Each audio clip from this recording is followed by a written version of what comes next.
Welcome back, dear viewers. Now it's time for our daily press review, and we're delighted to be joined here in the studio with Mr. Mohamed El Ansary. He's an independent researcher. Good morning, sir. Good morning.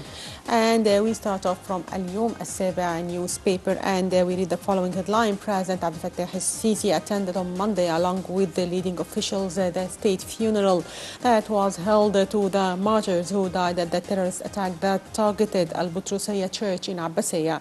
The president offered condolences to the families of the martyrs and to all Egyptians. The president addressed the Egyptians, stressing that this incident touched Egypt as a whole, not only the church. The president announced that the perpetrator of the terrorist attack is called Mahmoud Shafiq Muhammad Mustafa, 22 years old, and he blew himself up with an explosive belt inside the church. El-Sisi pointed out that 4 suspects, including a woman, were arrested for involvement in the terrorist attack, adding that search is ongoing for 2 others. He also stressed that Egypt will not rest unless a just punishment received to all those who participated in any way in the terrorist crime. So, sir, how do you see this attack, and how do you read President Abdurrahman, how do you read President Sisi's speech to the funeral? Well, let me start by mentioning that what's really significant in this event, in this crime, Yes. is the fact that there was a long period of time now since the attacks against Coptic churches in 2012. And so through this period, there was no much attack on churches. Yes. Now we're seeing a sort of a return to targeting Coptics and churches, yes, which is very alarming, because the political conflict, if it is affected or involved in sectarian conflict, then we should be really alarmed. But I think President Sisi has been very wise in dealing with the issue so far. And also the Ministry of Interior made a swift move to arrest the suspects. This is the significance of the issue, of the event. Yes. And still with اليوم السابع newspaper, and we read President Sisi holds a security meeting. President Abdel Fattah el-Sisi held a meeting on Monday to follow up the security situation in light of the terrorist attack that targeted Al-Butrusaya Church in Abbasiyah. Meeting was attended by Prime Minister Sharif Ismail, Defense Minister Lieutenant General Sidqi Subhi, Interior Minister General Magdi Abdel Ghaffar, as well as Head of the Military Intelligence, Head of the National Security Authority, and Head of the National Security Agency. During the meeting, the President received a report on the circumstances of the terrorist attack and the findings that were reached by the security agencies, as well as efforts exerted in order to reach perpetrators. The President stressed the need to double the efforts to arrest perpetrators and bring them to justice as soon as possible. So, in your opinion, how can the security apparatus avoid such attacks in the future? Sorry, can you... How can the security apparatus avoid such attacks in the future? Do we need more security on churches and vital institutions? Absolutely, we need, yes, to boom up and beef up the security on churches. Yes. This is very crucial, yeah, especially in these hard times. This is not to say that Egypt suffers from tension between Copts and Muslims. The relations in Egypt between Copts and Muslims have and will always remain friendly and as partners of the same country. But because of the interference of foreign influences, yes, from outside the Egyptian culture, from outside the Egyptian perspective, we need to increase definitely the security. Yeah, the security. And moving to Al-Ahram, and we read Dr. Ali Abdel, the House of Representatives is determined to confront terrorism. Speaker of the House of Representatives, Dr. Ali Abdel, said on Monday that the House of Representatives is determined to confront terrorism with appropriate legislations, even with amending the Constitution so the military judiciary can look into terrorism cases. During the House of Representatives General Session, Dr. Abdel said that the House of Representatives has a responsibility to face terrorism with legislations. He stressed that terrorism kills Egyptians without differentiating Muslim and a Christian. Dr. Abdel pointed out that the most despicable act is targeting worshippers in mosques and churches. He said that Coptic brothers made sacrifices that Egyptians will not forget. So, what is the role of the House of Representatives at this stage, and to what extent adopting new legislations will help in combating terrorism and bringing to military justice those perpetrators? The Parliament plays a very important role, as we have seen over the last 2 or 1 year and a half since it was formed. But this does not mean that the legislation is the only tool. We have to work also on culture, on the political setting, on many other things, gradually and slowly.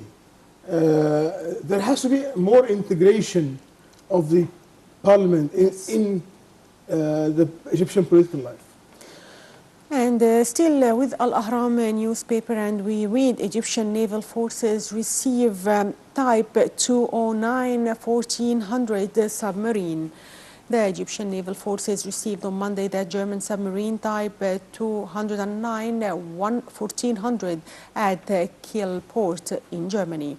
Head of the Egyptian Naval Forces, Admiral Osama Rabia, lifted the Egyptian flag on the submarine and amid presence of high-level leaders from the Egyptian and German sides. The ceremony was held at the port in Germany in preparation for its departure to the Egyptian territorial waters soon. The German submarine is a diesel-electric attack submarine and comes as part of a deal with the German side, including 4 submarines to be delivered respectively. The head of the Egyptian Naval Forces also launched the second submarine of the same class. So, in your opinion, and how do you evaluate the armed forces' efforts to support the combat and technical abilities of the Egyptian Navy and develop it according to the latest global combat systems, especially that we are now in a war and a global war against terrorism? Yes, we rank as, if I'm not mistaken, yes, as number 10 or 6 in the world in military capabilities, in terms of the number of the armed forces personnel, and also in terms of the capabilities, actual technical capabilities. The Navy is crucial now. We have seen, for example, some maneuvers in an area like the Persian Gulf, where Iran makes maneuvers in the Hormuz Channel. And put its hand on it, yes. Yeah, and also in Yemen. So the naval component of the army is a very crucial one. And moving to Al Tahrir newspaper, and we read Luxor International Airport receives 230 Japanese tourists. Luxor International Airport received 230 Japanese tourists coming directly from Tokyo. Egypt's national flag carriers weekly flights to Tokyo and Osaka airports in Japan stopped in 2012 following a decline in the number of Japanese tourists visiting Egypt. In April, the flag carrier resumed direct charter flights between Osaka and Luxor airports in the first phase of its charter flights service to Japan under the name Egyptian-Japanese Friendship Wing. Luxor was named the 2016 World Tourist Capital by the Executive Council of the United Nations World Tourism Organizations. So, sir, do you expect tourism to return back to its normal level despite all attempts to destabilize the country? I'm very optimistic about it, especially that Egypt is doing a lot. Yes. And anyone now who walks around the tourist attraction spots in Cairo or in other areas, we'll notice undoubtedly the increase in the number of tourists. Yes. The Japanese tourists were always number two in our tourists who visit us, followed by the Germans. Otherwise, yes. Preceded by the Germans. Yes. So the Germans were the number one tourists, and the Japanese were the number two tourists. Yes. So we hope that the tourists and the Russians come back. Okay, and moving to Al-Wafd newspaper, and we read Syrian army in final stages of Aleppo offensive. The Syrian army said on Monday controlled 98% of the city of Aleppo. Meanwhile, the Syrian general said that the Syrian army and its allies are in the final stages of recapturing Aleppo after a sudden advance that has pushed rebels to the brink of collapse in a shrinking enclave. Head of the government's Aleppo Security Committee told reporters in the recaptured Sheikh Said district of the city that the battle in eastern Aleppo should end quickly. And now, dear viewers, we'll have a report on the situation in Aleppo, so stay tuned.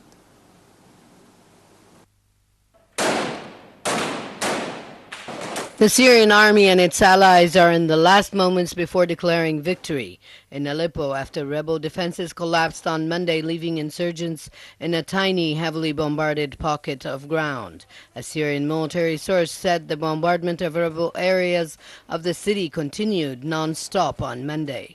Rebels withdrew from all districts on the east side of the Aleppo River on Monday afternoon after losing Sheikh Said in the south of their pocket in overnight fighting. The Syrian Observatory for Human Rights said in government-held districts, soldiers started to fire into the air in celebration of what they believed was imminent victory. The rebels' rapidly diminishing enclave had halved in only a few hours, and Observatory Director Rami Abdurrahman described the battle for Aleppo as having reached its end.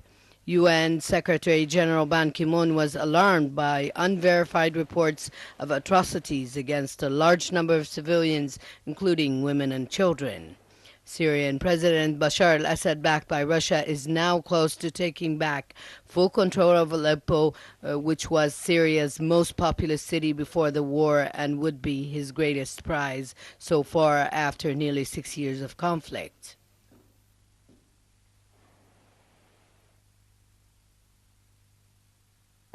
Do you see the situation in Syria and in Aleppo in particular? Aleppo, of course, is very tense and very alarming.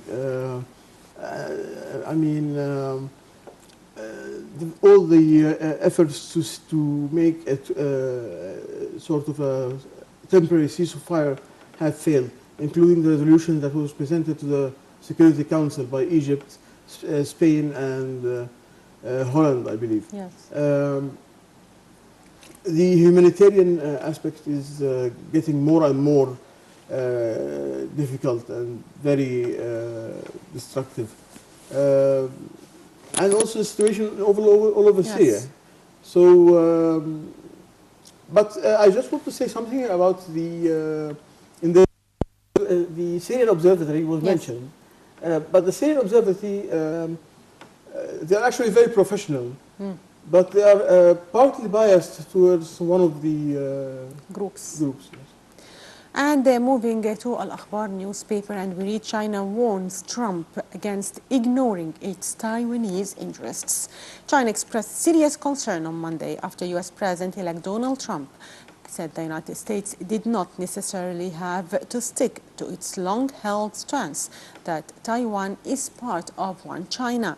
China's foreign ministry said cooperation was out of the question if Washington could not recognize Beijing's core interest on Taiwan, indicating it would reject any effort by Trump to use the issue as a bargaining chip in a long list of commercial and security problems facing the two countries. Now, we can see that there is a change in the United States foreign policy after the election of President Donald Trump. So how do you see this change? The change could only be understood in the context Yes. of the orientation of Trump towards the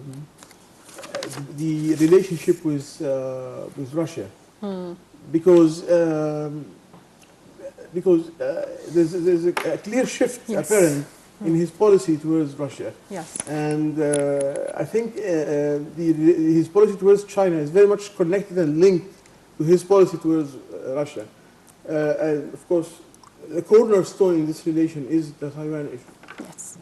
And moving to Al-Yawm Al-Sabi newspaper and some economic news, the performance of the stock market. Egyptian bourse gained 6.16 billion pounds. The Egyptian bourse ended Monday's trading session in the green zone despite the recent terrorist attack on Botrosaya Church in Abbasiyah. The benchmark index EGX 30 added 1.29% to close at 11,442 and 44.06 points. Meanwhile, the broader index EGX 100 increased by 0.43% to 1,065.12 points, and the equal weight index EGX 50 grew by 1.26% to the level of 1,842.16 points. On the other hand, the small and medium shares index EGX 70 lost 0.12% to reach 448.82 points. So, sir, it's good news that the performance of the stock market is not affected by the attacks on Botrosaya Church. So, quickly and in 1 minute, tell us your take on this. Okay, as we see in any other country, yes. There will be an effect, of course. But I don't think it will be a big effect because, as the report shows, the stock exchange has been going up for the last 2 weeks. The effect will definitely happen, but I hope it will not be a very slight one. Yes. Yeah. And I'd like to thank you, Mr. Mohamed El Ansary, independent researcher. Thank you for being with us today. Now, you viewers will go for a short break and we'll be back with the breakfast show, so stay tuned.